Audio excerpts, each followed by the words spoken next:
During this year's Pride Month flag-raising ceremony, Hattie Kerwin Derrick was honored by the city for her work as Newton's Director of Community Engagement and Inclusion. District Attorney Marion Ryan kicked off this year's Pride flag-raising ceremony by noting why she thinks the event is significant to the community. Tonight is incredibly important, not just because we get to be together and it's a gathering, but at its essence, this is really an affirmation of community and the unity that we have in this city. And they give us a platform to celebrate the voices of our LGBTQIA plus community, voices that deserve to be heard and to be celebrated. Go ahead, you can clap.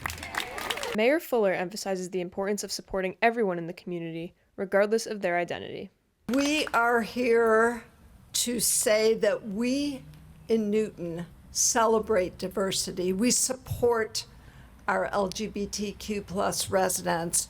We reaffirm our values that every person, regardless of who they are or who they love, has the right to live freely, authentically, and sigh without fear. Hattie Kerwin Derrick, who was honored at the ceremony for her work, discusses what the honor meant to her as well as what Pride Month means to her as a whole. Sometimes the work is hard, and getting this is saying it's worth it. You don't realize when you're doing the work how many lives you've touched, but seeing everyone in the crowd, it's kind of like, wow, I have made a difference. So it felt good. It means believing and supporting one another, believing in ourselves, realizing that everyone is important regardless of where they come from, who they are.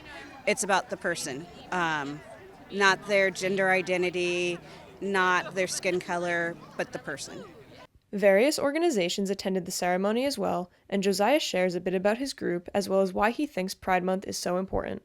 We are Glisson, Massachusetts, established in the 90s, sole purpose of educating educators, doing a lot of retreats to, sort of help teachers become more inclusive in their curriculums. We also kind of support and help the Gay Straight Alliances, or it has a new name now. I apologize if I skewer that. Anyways, we are there to support them in any way we can through resources and information packets, stuff like that. We've been around the same time as the GSA started in the 90s. We still very much need a voice in this nation, and I think that right now it seems a little under attack, if you will, and I think the most important thing is visibility, and I think that's sort of why we try to get to events whenever we can, because I think that this month is about bringing awareness to individuals that need that information so that they can learn, grow, and we can have a better society.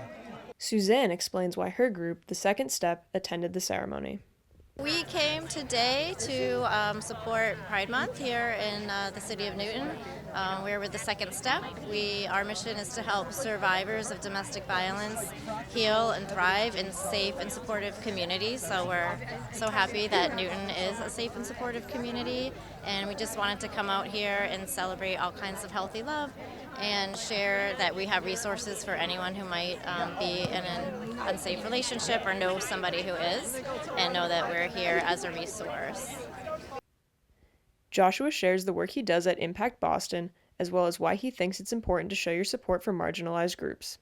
At Impact Boston, we believe everybody has the right to be safe, and so we're out here handing out safety tips, giving access to public classes that we have going on all year long, so people could defend themselves in a variety of situations, including from stranger situations to familiar situations, unfortunately, through practical self-defense with this big helmet here, where people train on the helmet to hit full force, so they could keep it in their muscle memory in a realistic scenario, so should something happen, they're able to, they have more options to keep themselves safe.